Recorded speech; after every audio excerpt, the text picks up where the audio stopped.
gonna do some Crockpot chili. I love this. This is my chili recipe. Now, this is controversial because some people say this is chili mac, but we call it chili.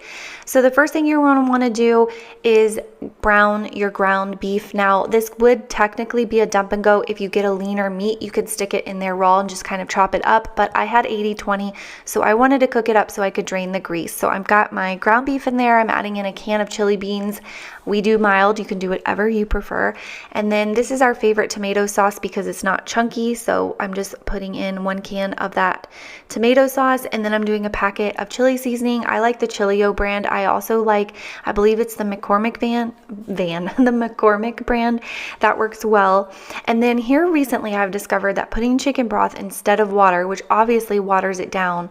Chicken broth is thebomb.com. It makes it taste so good. And when I make this on the pot, which is also super quick and easy to just put in the pot and make on the stove really fast if you want to whip up dinner, I love doing it with the chicken broth because it makes it more soupy. So really this is just preference. If you like your chili to be more soupy, add more chicken broth. I added about 3 cups. If you don't like it to be soupy, then add less, or you can even add none at all. That's totally fine.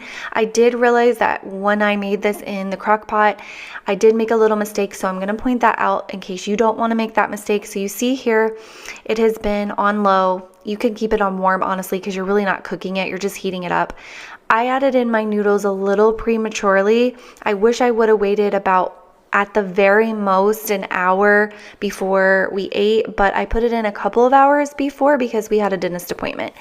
And when I came back, it had soaked up all of that soupiness, and this is what it looked like. Now, it didn't affect the taste. It still tasted amazing, but I prefer mine to be a little bit soupier.